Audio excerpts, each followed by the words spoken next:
नमस्कार दर्शक बंधु आपण को आम चैनल को स्वागत। पवित्र राखी पूर्णिमा बा गम्हा पूर्णिमार हार्दिक अभिनंदन एवं शुभेच्छा जणाई आजिर कार्यक्रमटी को आग को बढ़ाइबा। एही 2026 अगस्ट मास 28 तारिख शुक्रवार दिन राखी पूर्णिमा पालित हेबा पई जाउछि एवं एही पूर्णिमा दिन हेबाकु जाउछि शुभ परिवर्तन गुड़िक माने शुभ ग्रहंकर राशि रे चलन रे परिवर्तन हेब। देवगुरुंग समेत बुध शुक्र एवं सूर्य मंगलंकर हेबाकु जाउछि परिवर्तन एवं एही परिवर्तनटी आपनकु 3 गोटी खुशी खबर प्रदान करिबा पई जाउछि किंतु आपणक नक्षत्र अनुजाई भिन्न भिन्न क्षेत्र रे आपनकु शुभ फल प्राप्ति हेब। किछि व्यक्ति मानकु आर्थिक क्षेत्र रे शुभ फल मिलिबा बेले किछि व्यक्ति मानकु पारिवारिक स्तर रे शुभ फल प्राप्ति हेब एवं किछि नक्षत्र रा व्यक्ति विशेष मानकु निजर प्रेम संपर्क एवं दाम्पत्य जीवन रे क्यारियर रे सुख समृद्धि प्राप्त हेबा पई जाउछि। तेबे विलंब न करी आसंतु कार्यक्रमटी को आग को बढ़ाइबा एवं जानिबा आपणक जीवन रे ही राखी पूर्णिमा परे नक्षत्र अनुजाई केउ क्षेत्र रे शुभ फल प्राप्ति हेब।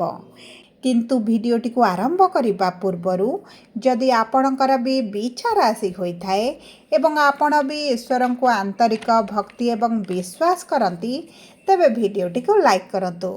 कमेंट बॉक्स रे जय जगन्नाथ जय माँ लक्ष्मी अवश्य लिखि दियंतु। ता सहित आम सह जोगाजोग करिबा पई वीडियोर मध्य भाग रे एक व्हाट्सएप नंबर टी दिया जाइछि जो नंबर साहाय्य आपण आम सह जोगाजोग करी निजर नूतन कुंडली प्रस्तुत करि परिबे, कुंडली विश्लेषण कराई परिबे किंबा आपणकर चाकरी विवाह व्यवसाय प्रेम संपर्क शिक्षा स्वास्थ्य संतान को नहीं किछि समस्या रही ताहार सहजरे एवं स्वल्प मूल्य रे समाधान करि परिबे। सेथिपई आपण आम सह वीडियोर शेष पर्यंत जोड़ी होई रुहंतु एवं व्हाट्सएप नंबर माध्यम रे आम सह जोगाजोग करी खूब कम मूल्य रे आपणक समस्यार समाधान करंतु। एबे आसंतु कार्यक्रमटी को आग को बढ़ाइबा एवं जानिबा एही राखी पूर्णिमा परे आपणक जीवन रे जो समस्या गुड़िक चलीछि एवं की प्रकार परिवर्तन गुड़िक घटिबा पई जाउछि। देखंतु दर्शक बंधु आपणकर रस्याधिपति मंगल जेहेतु अष्टम रे रहिछंती एवं शुक्र जहाकू भोग विलास ऐश्वर्य बा शुभ कार्यर स्वामी बोली कहा जाए जेहेतु आपणक द्वादश रे अछंती एवं शनि आपणक राशि धर्म त्रिकोण बा पंचम रे बकरी होइछंती आपणकर स्वास्थ्य टी खराब रहुछि। किछि ना किछि स्वास्थ्य समस्या आपणकर देखा जाउछि। आर्थिक समस्या मध्य बढ़ुछि। आपण ऋण आनिछंती किंतु ऋणटी को सुझी पारु नाहंती। आपणकर रोजगार रहिले मध्य आय अपेक्षा व्ययटी बढ़ी जाउछि एवं विशेष भाव में ऋण सुझिबा पई चेष्टा कले मध्य ऋण बढ़ुछि पछे आपण ऋण सुझी पारु नाहंती एवं परिवार रे खुशीर वातावरण मध्य रही नाही। आपण एक प्रकार मानसिक दुश्चिंतार रहउछंती, मानसिक अशांति अनुभव करूछंती, विभिन्न प्रकार चिंताधारा मन भीतर को आसुछि। शिक्षा क्षेत्र रे विद्यार्थी माने तो बहुत अधिक समस्या दे गति करुछंती। अजथा खर्च बढ़िबा सहित मान सम्मान कोनोसी ना कोनोसी कारण को नहीं हानि घटुछि। चाकरी प्राप्ति पई बारंबार चेष्टा करी विफलता देखुछंती, निराशता देखुछंती, कौनसी दिगरु आपण को शुभ खबर मध्य प्राप्त हेउनी। संतान संतति को नहीं बहुत अधिक चिंता रही। संतान प्राप्ति रे विलंब, संतान को भाग्य को नहीं दुखित, व्यापार वाणिज्य रे एक प्रकार लॉस देखुछंती। पूर्वर आपणकर जो भली लाभ हेउथिला वर्तमान आपणक व्यापार वाणिज्य रे सही भली लाभ मध्य आपण देखुनाहांती। प्रेम जीवन रे समस्या रहुछि। दाम्पत्य जीवन रे मनमालिन मतभेद छोट छोट कथा को नहीं झगड़ा मध्य आपणक परिवार रे लागी रहुछि। मानसिक दुश्चिंता मध्य आपणकर बढ़ी चलीछि। तेबे चिंतार कौनसी आवश्यकता नहीं। एही भली जहाँ भी समस्या आपणक जीवन रे चलुथिला एही गम्हा पूर्णिमा बा राखी पूर्णिमा परठारु बहुत गुड़िए क्षेत्र में आपन को परिवर्तन देखा मिल। तेबे सर्वप्रथम जानिबा विशाखा बिछा राशि 16/8 बिछा राशि व्यक्ति विशेष मानकर देवगुरु बृहस्पति होउछंती नक्षत्राधिपति विराजमान करिछंती आपणक राशिर भाग्यर भाव रे। किंतु भाग्यर भाव में विराजमान करी उच्चस्थ स्थिति रे रही मध्य जेहेतु गुरु अस्त होते आपणकर कौन प्रकार भाग्य साथ देउ नथिला किंतु वर्तमान स्थिति रे आपणक भाग्य साथ देव एक प्रकार आपण माटी छुले मध्य सुना हेब जहाँ आपण चिंता करूछंती जहाँ आपण भाबुछंती सही कार्य गुड़ी को मध्य आपण संपूर्ण करिवे। आपणक चाकरी प्राप्ति रे जदि समस्या चली तेबे मध्य आपणकर सही समस्या दूर होई जिवो। देखंतु जदि आपण सरकारी चाकरी प्राय मध्य चेष्टा करूछंती दीर्घ दिन हला आपण चेष्टा करूछंती लागुछंती किंतु आपण गुरु हेई पारु नथिला तेबे मध्य सरकारी चाकरी अति प्रबल जोग बनुची। सूर्य आपणक दशम भाव में देवगुरु बृहस्पति भाग्यर भाव में थिबारु सरकारी चाकरी हेबार 100% संभावनाटी मध्य देखा जाउची एवं ता सहित आपणक राशिर रस्याधिपति मंगल अष्टम भाव में विराजमान करुथिबारु आपणकर जो स्वास्थ्यगत समस्या रही ताहा आपणकर दूर हेब। अचानक धन लाभ होई पारे कौनसी ना कौनसी सूत्रରୁ आपणको अर्थ प्राप्ति हेब। आर्थिक स्थिति एक प्रकार परिवर्तन देखिए। जदि रोजगार संधान रही रोजगार प्राप्ति हेब। विद्यार्थी माने किंतु शिक्षा क्षेत्र में किसी ना किसी समस्या देखिए पाठरू मन हटिଯିब। आपणक परिश्रम अनुसार आपणको लाभ मिलिब नाही। पूर्व अपेक्षा आपणकर शिक्षा क्षेत्र में परफॉर्मेंस धीरे धीरे कमिबा मध्य आरंभ होई पारे किंतु शनि जेहेतु पंचम भाव में रहिछंती एही सब क्षेत्र में जो आपण समस्या देखुछंती ताहा धीरे धीरे परिवर्तन हेब। जेहेतु देवगुरु बृहस्पति आपणकर नक्षत्राधिपति एवं पंचम दृष्टि आपणकर लग्नर भाव को देउछंती आपणक पर्सनालिटी परिवर्तन हेब। रोग प्रतिरोधक शक्ति वृद्धि घटिब। मान सम्मान वृद्धि घटिब। कर्म क्षेत्र में मध्य आपणको कौनसी ना कौनसी कथा को नेम सम्मानित करा जाय पारे।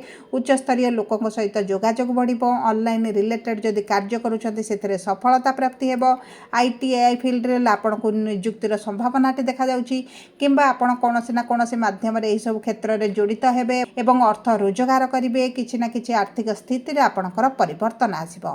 वैवाहिक संपर्क रे जो समस्या चलीची ताहा दूर होई जिवो।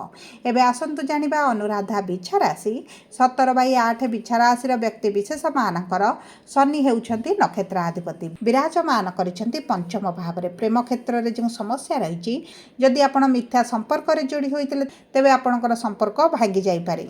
जदि आपण पूर्वर प्रेम संपर्क रे अछंती विवाह करबा पई चाहुचंती तेबे अति उत्तम समय रही।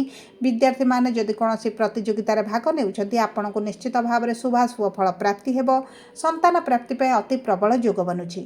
जो बिछा राशि व्यक्ति माने संतान प्राप्ति पई बारंबार चेष्टा करी निराशता देखुथिले विफलता देखुथिले आपणको संतान सुख प्राप्ति हेब एवं शनिकर तृतीय दृष्टि आपणको सप्तम भाव को थिबा कारणरू वैवाहिक संपर्क रे जो मनमालिन्य मतभेद दुश्चिंता भली परिस्थिति चलेछि ताहा परिवर्तन होई जिवो। पार्टनरशिप व्यवसाय रे आपण आय देखिबे। पूर्व जो मांदा परिस्थिति चलेछि किंबा कोनोसी कारण किंबा कोनोसी ना कोनोसी कारण को नै किछि ना किछि डिस्प्यूट आसुछि ताहा मध्ये आपणकर समाधान होई जिवो। दैनिक रोजगार रे वृद्धि घटिबो। देखंतु शनिकर दशम दृष्टि जेहेतु आपणकर तृतीय आपणकर द्वितीय भाव धनर भाव को रहुछि आर्थिक स्थिति रे परिवर्तन देखिबे। आपणकर गला पाटी तंटी रे किछिटा समस्या देखा देई पारे। ऋतुकालीन रोग किछिटा आसी पारे सेति प्रति आपणको ध्यान देबा को पड़िबो। आपणको गृह रे किछि शुभ कार्य बा मांगलिक कार्य अनुष्ठित होई पारे जो कारणरू आपणकर किछिटा अर्थ खर्च हेबो। आपण एही समय मध्ये तीर्थ यात्रा मध्ये करि पारंती किंतु आपणको यात्रा समय जिनिसर बहुत अधिक ध्यान रखंतु। किछि चोरी होई पारे किछि हजि जिबार मध्ये संभावनाटी देखा जाउछि। एबे आसंतु जानिबा ज्येष्ठा बिछा राशि 18/8 बिछा राशि व्यक्ति विशेष मानकर बुध हेउछंती नक्षत्राधिपति विराजमान करिछंती भाग्यर भाव में देवगुरु बृहस्पति सहित। देखंतु एही समय मध्य आपणकर भाग्य बहुत अधिक बलवान रहिबो। आपण किछिटा जमी भूमि जान वाहन क्रय करि पारंती। उच्च कोटिर सफलता प्राप्ति करि पारंती। जदि नूतन भाव में किछि कार्य आरंभ करिबा पई चाहुचंती तेबे मध्य समय अनुकूल रहिछि एवं देखंतु आपणकर बुध जेहेतु एकादश भाव अधिपति अटंती आपणकर दीर्घ दिन इच्छा अभिलाष पूरण होई जिवो। आपणकर लाभ वृद्धि घटिबो। रोजगार रे बढ़ती आसीबो। आपण किछि ना किछि एक्स्ट्रा काम करि पारंती किंबा एकाधिक आयर स्रोत आपणकर रहि पारे। एही समय मध्य जदि आपणकर विदेश ग्रस्त करिवार किछि योजना रहितला किंतु करि पारु नथिले बाधा विघ्नर सम्मुखीन हेउथिले तेबे सेही सब क्षेत्र रे भाग्य आपणकर साथ देबो। रोग प्रतिरोधक शक्ति रे वृद्धि घटिबा सहित आपणक प्रिय परिजनक सहित संपर्क मधुर रहिबो। पितांक ठारू संपूर्ण भाव में साहाय्य सहयोग प्राप्ति करिवे। मातांकु नै जे आपणकर चिंता रहिछि ताहा किछि कांसरे दूर होई जिवो। जदि आपणकर गृह रे जदि आपणकर विवाह रे किछिटा बाधा विघ्न आसुछि किंबा विवाह होई पारुनी तेबे आपणक विवाह विवाह प्रस्ताव आसीपारे किंबा विवाह आपणकर ठीक हो पारे। एही समय मध्य आपण नूतन संपर्क रे जोड़ी होई पारंती। उच्चस्तरीय लोकों सहित जोगाजोग बढ़ी पारे। जदि आपण राजनीति करूछंती तेबे राजनीति रे आपणक प्रतिछबिटी उत्तम हेबा पाई जाउछि। कौनसी ना कौनसी सूत्रରୁ अर्थ प्राप्ति करिवे, सरकारी सहाय्य राशि प्राप्ति करिवे किंबा आपणकर अर्थ जदि केउंटी फसिकी रहिछि सेही राशि मध्ये आपणको प्राप्त होई पारे। एही समय मध्ये संतान प्राप्तिर अति प्रबल योग बनुछि। सबु परे अशुभत्व को दूर करी शुभाशुभ फल प्राप्ति करिबा पई आपण प्रत्येक दिन गुरुंकर बीज मंत्र 108 थर पाठ करंतु, मंगलकर बीज मंत्र जप करंतु, शनिवार दिन शनि मंदिर रे सोरिष तेल रे दीप जालंतु एवं शनिवार दिन कला रंगर जिनिस किछिटा दान करंतु, काऊ मानकु खाइबा पई दियंतु, प्रभु गणेशଙ୍କ पाखरे दूब घास एवं लड्डू भोग अर्पण करंतु एवं पक्षी मानकु मध्य किछि ना किछि खाद्य देबा पई चेष्टा करंतु, किछि ना किछि दान देबा पई चेष्टा करंतु। सब परे आपणकर जदि बिच्छा राशि होइता वीडियोटी कि भले लागला कमेंट बॉक्स रे लिखि जणांतु। जदि आपणक प्रियजनकर बिच्छा राशि होइता वीडियोटी तांका सहित शेयर करंतु।